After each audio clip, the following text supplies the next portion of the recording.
아멘. 오늘 잠언 말씀 20장 말씀을 같이 보겠습니다. 20장 1절로 30절까지 말씀인데 한 목소리로 같이 읽겠습니다. 시작. 포도주는 거만하게 하는 것이요 독주는 떠들게 하는 것이라. 이에 미혹되는 자마다 지혜가 없느니라. 왕의 진노는 사자의 부르짖음 같으니 그를 노하게 하는 것은 자기의 생명을 해하는 것이니라. 다툼을 멀리하는 것이 사람에게 영광이거늘 미련한 자마다 다툼을 일으키느니라. 게으른 자는 가을에 밭 갈지 아니하나니 그러므로 거둘 때에는 구걸할지라도 얻지 못하리라. 사람의 마음에 있는 모략은 깊은 물 같으니라. 그럴지라도 명철한 사람은 그것을 길어내느니라. 많은 사람이 각기 자기의 인자함을 자랑하나니 충성된 자를 누가 만날 수 있으랴. 온전하게 행하는 자가 의인이라. 그의 후손에게 복이 있느니라. 심판 자리에 앉은 왕은 그의 눈으로 모든 악을 흩어지게 하느니라. 내가 내 마음을 정하게 하였다. 내 죄를 깨끗하게 하였다 할 자가 누구냐? 한결같지 않은 졸추와 한결같지 않은 되는 다 여호와께서 미워하시느니라. 비록 아이라도 자기의 동작으로 자기 품행이 청결한 여부와 정직한 여부를 나타내느니라. 듣는 귀와 보는 눈은 다 여호와께서 지으신 것이니라. 너는 잠자기를 좋아하지 말라. 내가 빈궁하게 될까 두려우니라. 내 눈을 뜨라. 그리하면 양식이 족하리라. 물건을 사는 자가 좋지 못하다 하다가 돌아간 후에는 자랑하느니라. 세상에 금도 있고 진주도 많거니와 지혜로운 입술이 더욱 귀한 보배니라. 타인을 위하여 보증선 자의 옷을 취하라. 외인들을 위하여 보증선 자는 그의 몸을 볼모 잡을지니라. 속이고 취한 음식물은 사람에게 맛이 좋은 듯하나 후에는 그의 입에 모래가 가득하게 되리라. 경영은 의논함으로 성취하나니 지략을 베풀고 전쟁할지니라. 두루 다니며 한담하는 자는 남의 비밀을 누설하나니 입술을 벌린 자를 사귀지 말지니라. 자기의 아비나 어미를 저주하는 자는 그의 등불이 흑암 중에 꺼짐을 당하리라. 처음에 속히 잡은 산업은 마침내 복이 되지 아니하느니라. 너는 악을 갚겠다 말하지 말고 여호와를 기다리라. 그가 너를 구원하시리라. 한결같지 않은 저울추는 여호와께서 미워하시는 것이요 속이는 저울은 좋지 못한 것이니라. 사람의 걸음은 여호와로 말미암나니 사람이 어찌 자기의 길을 알 수 있으랴. 함부로 이 물건은 거룩하다 하여 서원하고 그 후에 살피면 그것이 그 사람에게 빚이 덫이 되느니라. 지혜로운 왕은 악인들을 키질하며 타작하는 바퀴를 그들 위에 굴리느니라. 사람의 영혼은 여호와의 등불이라. 사람의 깊은 속을 살피느니라. 왕은 인자와 진리로 스스로 보호하고 그의 왕위도 인자함으로 말미암아 견고하니라. 젊은 자의 영화는 그의 힘이요 늙은 자의 아름다움은 백발이니라. 상하게 때리는 것이 악을 없이 하나니 매는 사람 속에 깊이 들어가느니라. 아멘. 지혜의 말씀이 계속해서 저희들에게 들립니다. 오늘 말씀 전체를 보면은 왕의 지혜, 입술의 지혜, 기다림의 지혜, 이런 큰 어떤 그 범주별로 우리에게 다시 지혜의 말씀을 전해주고 있습니다. 1절은 조금 동떨어진 말씀으로 시작이 돼요. 1절 한 번 더 보실까요? 포도주는 거만하게 하는 것이요 독주는 떠들게 하는 것이라. 이에 미혹되는 자마다 지혜가 없느니라. 연말에 이제 뭐 이런저런 모임들이 많겠죠. 가면은 술이 빠지지 않는 자리들이 있습니다. 또 그런 자리에 피할 수 없는 자리들이 있죠. 그래서 술을 안 마시는 여러분들은 술 마시는 사람들이 이렇게 가까이서 오랫동안 관찰해 보면은 취해가는 과정이 이렇게 쭉 보이지 않습니까? 근데 꼭 술이 들어가면 어떻게 되나요? 사람들이 함부로 말하기 시작한다는 것이죠.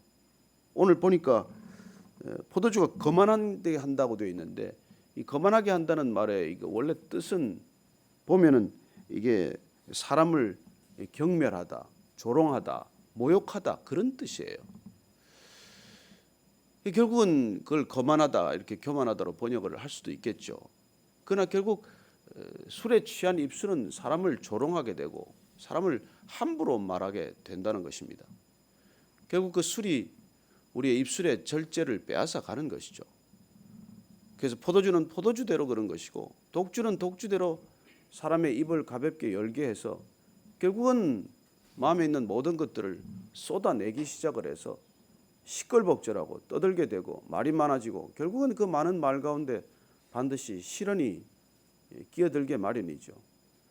그래서 그 술자석의 시비라는 게 때로는 돌이킬 수 없는 파국의 자리로 치닫는 것을 보게 됩니다.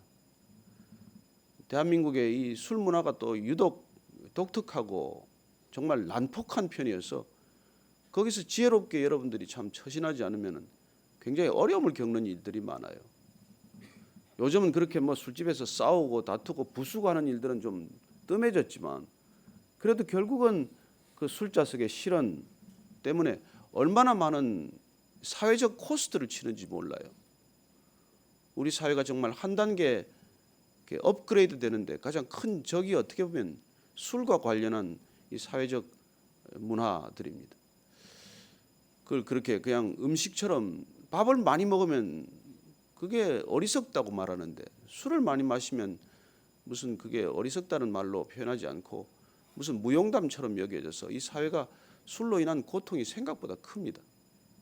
하기야 저는 뭐 이런 말씀을 드릴 자격이 없는 사람이지만 그러나 경험자로서 그렇게 오랫동안 정말 이렇게 술을 마신 사람으로서 33년간 그야말로 술독에 빠져봤던 경험에 비추어서 인생을 그렇게 어리석게 살았던 시간이 없어요.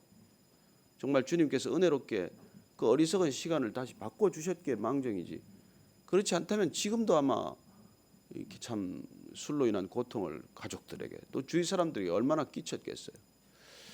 저는 여러분들이 정말 이 술로 인해서 겪게 되는 피해를 여러분들이 정말 주님과 더불어서 지혜롭게 그걸 피해갈 수 있다는 것을 크게 축복으로 여기게 되기를 바랍니다. 그런데 문제는 이 문화가 크리스천들과는 그렇게 맞지 않는다는 데 있어요. 오죽하면 선교사들이 와서 이 한국의 전도와 선교를 위해서는 술을 못 먹게 해야 된다고 결정을 했겠어요. 그래서 술 한 잔 입에 대는 것 자체를 금할 정도로 이 술의 폐해가 그때 극심했던 것이죠. 선교사들이 와서 처음 충격을 받았던 것은 대낮에 술 취해서 싸우고 대낮에 술 취해서 가족들을 때리고 하는 그런 모습이었다고 그래요. 그래서 이 땅에 복음이 전해지려면 술을 입에도 대지 못하게 하지 않으면 복음이 전해지지 않겠다고 생각한 것이 이 땅에 술에 대한 그렇게 철저한 기준을 만든 것이죠. 어떻게 크리스천들이라고 다 나실인이겠습니까? 그렇지만은 이 술이 한 잔이 화근이고 시작이 화근이어서 결국 절제를 잃어버리게 되고 사람을 조롱하고 경멸하기 시작하고 그리고는 입에 있는 말 없는 말을 담다가 돌이킬 수 없는 파탄을 불러들이고 자초하는 그런 일들이 되는 것이죠. 그래서 여러분 자녀들에게 술은 교육시켜야 돼요. 저는 대한민국에서 술 교육이 제일 이렇게 제대로 된 집안을 한번 조사를 했는데 경주 최씨가 집안이 그렇게 술을 잘 가르친대요. 궁금해서 제가 물어봤어요. 어떻게 술을 가르칩니까? 그래서 정말 종손한테 제가 들은 얘기인데 술을 절대로 이거 아침부터 술 교육하는 건 아니에요. 마시라는 얘기가 아닙니다. 그 사람들도 그렇게 예수를 안 믿어도 지혜롭게 가르친다는 거예요. 절대로 술을 잔을 들었으면 한 번에 다 마시지 말아라. 그게 가온의 철칙이래요. 그걸 여러 번 나누어서 마시지 꼭 한 번에 벌컥벌컥 소위 완샷 하지 마라 그런 말이겠죠. 그리고 두 번째 술을 마시면 술이 내 몸에 오르는 것을 느끼라는 거예요. 술이 나를 얼마나 이걸 주기를 가져오는지 그걸 반드시 느끼라고 말합니다. 마지막으로 술자석에 앉아서 뜰 때까지 절대로 자세를 흐트리지 마라. 그게 그 최씨 집안에서 가르치는 가훈이라고 할 정도로 정말 하나님을 안 믿어도 술이 주는 폐해를 어떻게 하면 이겨낼 건가에 대한 지혜는 있었다는 것입니다. 저는 여러분들이 정말 술을 안 마시고도 술 마시는 사람들과 관계를 맺을 수 있으면 좋겠지만 그러나 그 사람들하고 관계 맺기가 그렇게 쉽지 않습니다. 그래서 요즘은 제가 많이 생각이 달라졌어요. 술로 사업해야 된다면 그 사업 바꿔야 되겠다. 술이 아니고서는 관계를 맺을 수 없다면 그 관계 당분간 끊어야 되겠다. 그런 생각을 하게 되는 것이죠. 내가 이길 수 없으면 내가 질 것 같으면 거기 말려 들어봐야 덕이 되지 않습니다.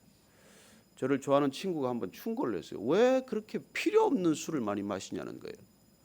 그리고 그 사람은 술을 좋아하지 않기 때문에 술을 어떻게 마시는지 곁에서 지켜본 결과 너무나 불필요한 술을 많이 마시는 사회다. 이런 결론에 이르렀다는 거예요. 돌이켜보면 저도 그런 어리석음에 있었지만은 저는 여러분들이 연말 연시에 정말 지혜롭게 처신할 수 있게 되길 바랍니다. 뭐 꼭 피할 수 없는 자리가 있겠지만 어떻게 행동해야 될지는 정말 여러분들이 기도하고 앉아있지 않으면 견딜 수 없는 자리가 될 것입니다. 뒤에 왕의 지위에 관한 얘기가 많이 나와요. 어떻게 해야 왕은 정말 사람들을 잘 분별하고 다스리냐는 것이죠. 오늘도 다툼에 대한 얘기가 나와요. 3절 말씀입니다. 시작. 다툼을 멀리하는 것이 사람에게 영광이거늘 미련한 자마다 다툼을 일으키느니라. 분쟁하고 소송하고 논쟁하고 말다툼하는 것은 지혜롭지 못한 증거라는 것입니다. 어떻게든지 여러분 논쟁에 휘말리지 마십시오. 말다툼은 유익하지 않습니다. 그 말다툼이라는 게 별것 있습니까? 말 꼬리 하나 잡고 그렇게 시비를 일으키는 것 아닙니까? 말의 본질을 듣는 사람들은 별로 시비하지 않습니다. 어떤 말이든지 저 사람의 진정 말하고 싶은 의도를 간취하는 사람, 그 깊은 의도를 깨닫는 사람은 그 사람의 말에 붙들리지 않기 때문입니다. 저는 여러분들이 글을 읽어도 행간을 읽게 되기를 바라고, 저는 여러분들이 말을 들어도 그 말에 담겨진 속 뜻을 헤아릴 수 있게 되기를 바랍니다. 여러분 욕도 깊은 사랑이 될 수가 있고 새겨 들으면, 그러나 칭찬의 말도 깊이 새겨 들으면 아부의 말이어서 듣지 말아야 할 말이 있어요. 어떤 사람은 욕을 하는데도 정말 그 마음에 사랑이 느껴지는 사람이 있고, 어떤 사람은 입에 발린 좋은 소리를 해도 진심이 느껴지지 않는 경우가 있어요. 그래요. 말 그 자체보다도 말을 담고 있는 그 인격을 우리가 들여다본다면 시비는 훨씬 줄어들겠죠. 그래서 5절 말씀 같이 한번 더 읽습니다. 시작. 사람의 마음에 있는 모략은 깊은 물 같으니라. 그럴지라도 명철한 사람은 그것을 길어내느니라. 여러분 여기 모략이라고 되어 있지만 원래 말 뜻은 충고요, 조언입니다. 사람의 마음에 있는 충고, 조언 이런 건 깊은 샘에서 올라오는 것과 같은 것이라는 거예요. 그래서 그런 것들은 정말 명철한 사람, 지혜로운 사람만이 길어낼 수 있습니다. 저는 여러분들이 결국은 인간의 지혜란 입과 행동, 말과 행동의 차이를 드러내는 것이죠. 우리가 지혜롭다고 하는 기준이 무엇입니까? 말을 기준으로 보면 그 사람이 어리석은 말을 하건 지혜로운 말을 하건 그것이 분기점이 될 것이고, 그 사람이 어리석은 행동을 하느냐 지혜로운 행동을 하느냐, 그게 우리가 지혜를 분간하는 기준 아니겠습니까? 그렇다면 말이건 행동이건 어디서 비롯되느냐는 것이죠. 그 말이건 행동이건 사실 생각에서 비롯되는 것 아닙니까? 그래서 깊은 생각을 하는 사람이 결코 어리석을 수 없겠죠. 얕은 생각을 하는 사람이 어떻게 지혜롭겠습니까? 그래서 우리 인간의 생각을 점점 더 깊이 하는 버릇, 깊이 하는 습관, 이거야말로 우리가 지혜의 샘이 되는 가장 출발점이 되는 것이죠.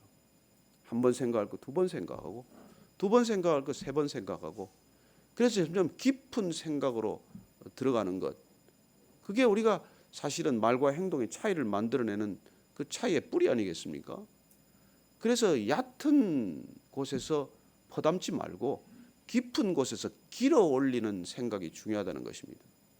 우리의 생각은 오만 가지예요. 머릿속을 스쳐가는 가벼운 생각들이 수도 없습니다.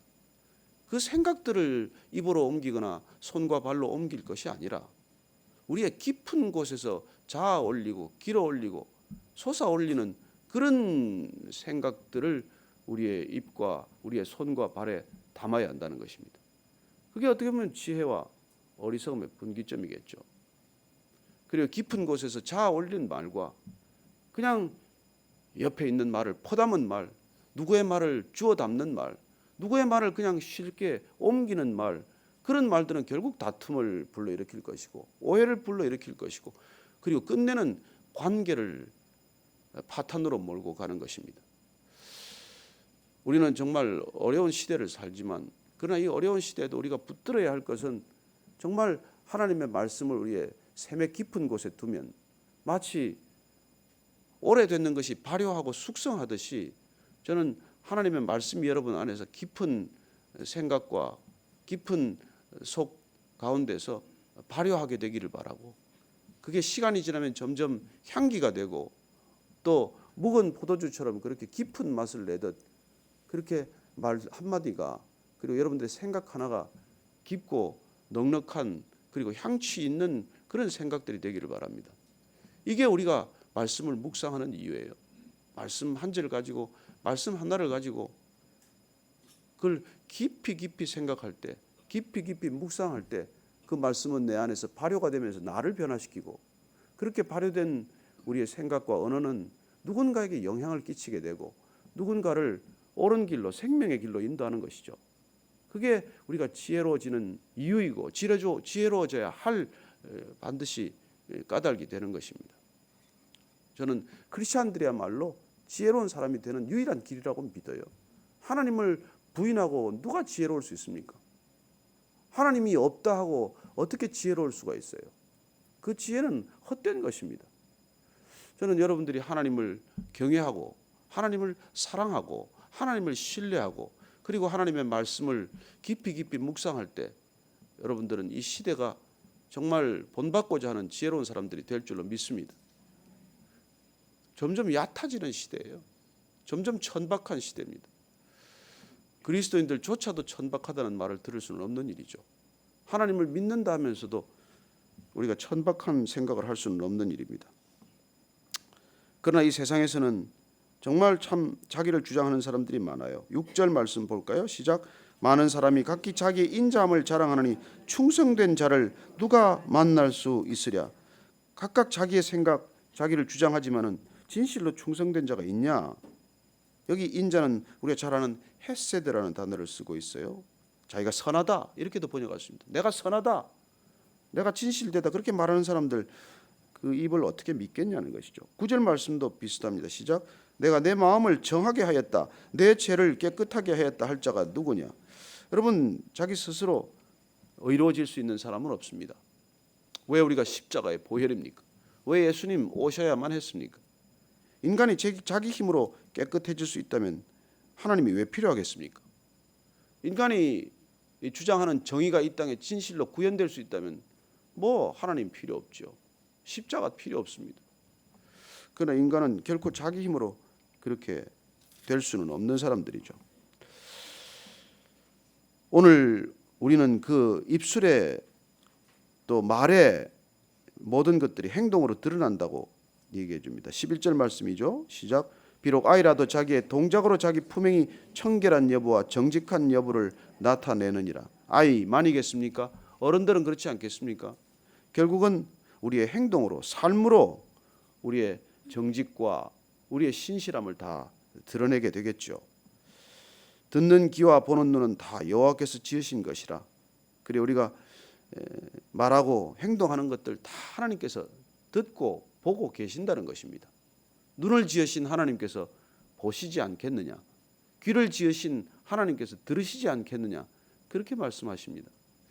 우리가 말하는 것, 그 말하는 것 때문에 우리가 어느 날 심판이 될 것이고 우리가 행동하는 것, 그 행동을 기준으로 우리도 심판받게 된다고 말씀하지 않습니까? 자, 오늘 우리가 조금 더 주목해서 볼 말씀은 자 18절 19절 말씀이에요. 시작. 경영은 의논함으로 성취하나니 지략을 베풀고 전쟁할지니라. 그리고 경영은 의논함으로 성취한다.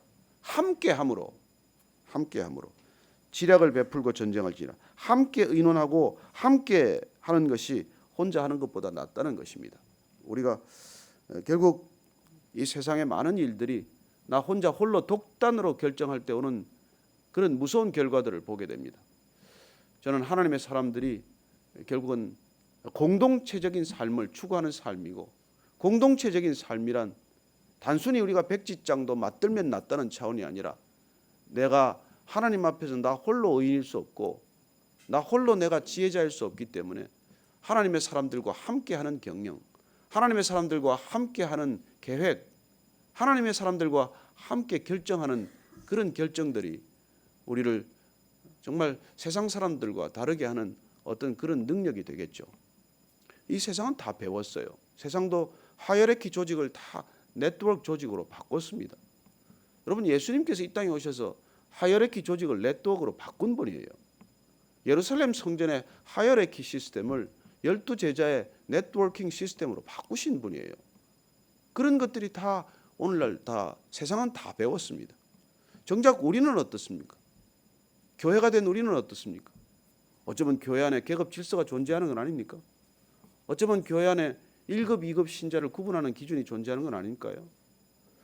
그래서 저는 그런 것들이 이 교회 안에서 없어져야 된다고 믿기 때문에 저희 교회 담임 목사라는 호칭은 없습니다. 다 주님의 종입니다. 누구든지 담임 집사고 담임 목회자고 담임 뭐이에요. 왜냐하면 맡을 땀자예요. 임무 임자예요. 주님이 부르셨으면 다 미션을 맡기셨습니다. 여러분들은 한 사람 한 사람 다 주님의 부름을 받았고 주님의 부름 받은 사람들은 다 주님이 주시는 미션을 동일하게 받았어요. 여러분들하고 무슨 차이가 있습니까? 왜 평신도이고 왜 목회자라는 얘기로 구분되어야 합니까? 저는 여러분들과 정말 그런 하나님의 정말 마음을 함께 나눌 수 있게 되기를 바랍니다. 우리가 무별로 흩어질 수 있는 까닭도 주님이 우리와 함께 하시기 때문에 누구든 주님과 동행하는 사람은 어디든지 그가 있는 곳에 교회가 이루어질 것이고 예배가 드려질 것이기 때문에 저희들이 그렇게 흩어질 수 있는 것이죠. 저희들은 일주일에 한 번씩 가끔 회의도 하고 또 필요 있을 때 만나지만은 여기에 무슨 간사다, 전도사다, 목사다 없습니다. 정말 brothers and sisters in Christ, 우리가 주님 안에서 형제 자매이기 때문에 늘 모여서 같이 의논하고 같이 식사하고 같이 서로 마음을 다 털어놓고 얘기하는 것이죠. 저는 여러분들이 정말 어디서 일하시든 어떤 조직에 몸담았건 정말 수평적인 관계를 유지할 수 있는 사람이 되기를 축원합니다. 이 사회는 그걸 이미 향해서 가고 있어요. 멘토링도 그렇습니다. 리버스 멘토링이 있어요. 윗사람이 아랫사람을 멘토링하지 않습니다. 요즘은 아랫사람이 윗사람을 멘토링해요. 그래서 서로 정말 투웨이 커뮤니케이션이 어디든지 일어나고 있는 시대를 맞았어요. 정작 교회만 어쩌면 시대에 뒤떨어졌는지도 모르죠. 그래 우리가 19절 말씀 오늘 한번 읽고 마치도록 하겠습니다. 시작. 두루다니며 한담하는 자는 남의 비밀을 누설하나니 입술을 벌린 자를 사귀지 말지니라. 오늘 제가 이 말씀을 많이 묵상했습니다만 누가 진정한 친구입니까? 어떤 사람이 친구가 될 수 있습니까? 또 나는 누구의 친구가 되어야 하고 그 사람에게 어떤 친구여야 합니까? 제발 두루다니며 한담하지 말라는 것입니다. 남의 비밀을 누설하지 말라는 것이죠. 입술을 벌리고 다니지 말라고 말합니다. 그런 사람 사귀지 말라고 말씀하시는 까닭은 그런 친구가 곁에 있다면 공궁에 빠질 것이고 또 내가 누군가의 진정한 친구가 되려면 나도 이런 태도여야 한다는 것이죠. 저는 정말 그리스도인들이 진정한 하나님의 지혜를 가진 사람들이라고 믿고 하나님의 지혜를 가졌다면 그래요. 두루 다니는 일 하지 말아야 됩니다. 우리의 발걸음은 그냥 실없이 다니는 발걸음이 아니에요. 목적이 있는 발걸음입니다. 우리는 그냥 입을 벌리는 사람들이 아니에요. 목적이 있는 대화를 원하는 사람들이에요. 우리는 그냥 누군가의 비밀을 누설하는 사람이 아닙니다. 우리는 목적을 가지고 하나님의 비밀을 알리고자 하는 사람들이에요. 이 땅에 우리가 살아가면서 하루 삶에 지극히 소중한 시간들, 우리의 지극히 소중한 걸음들을 어떻게 주님께 올려드릴지 오늘도 저와 여러분이 함께 기도의 자리에서 결정하는 아침이 되기를 축원합니다. 오늘 함께 기도할 때 나는 누군가에게 어떤 친구가 될 것인가? 또 내가 친구로 여기는 그 사람은 정말 어떤 친구인가 한번 깊이 생각하고 그리고 여러분들이 정말 친구가 없다면 여러분 하나님께서 여러분들을 친구로 초청하셨습니다. 하나님을 친구 삼고 예수님을 친구 삼고 그리고 그 친구 되신 주님과 함께 오늘도 여러분들을 필요로 하는 곳에 가서 친구가 되어주시게 되시기를 바랍니다. 같이 한번 여러분들이 기도 제목을 놓고 기도하겠습니다. 하나님 아버지,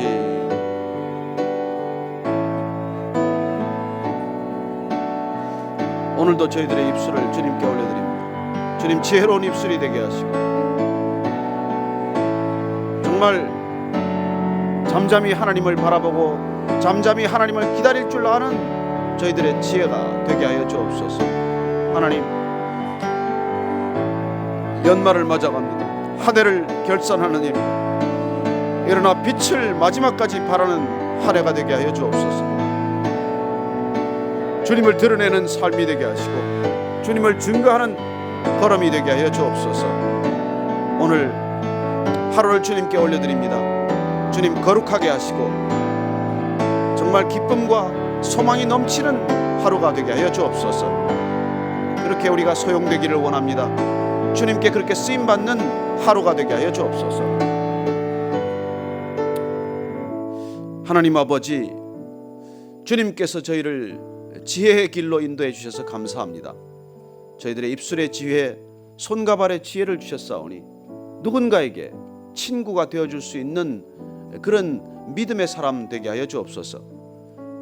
주님이 우리의 친구가 되어주셨고 하나님 아버지가 저희들의 친구가 되어주셨기에 그런 친구 둔 자로서 누군가에게 친구 없는 자에게 다가갈 수 있게 하시고 그들에게 하나님의 비밀을 전할 수 있는 입술이 되게 하시며 하나님의 햇새들을 전할 수 있는 손과 발 되게 하여 주옵소서.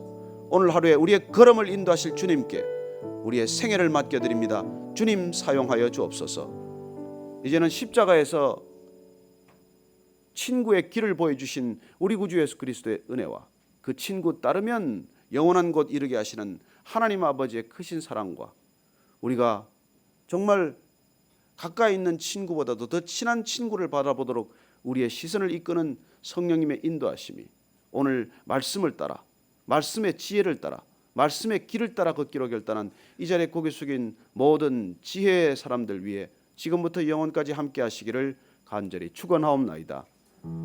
아멘.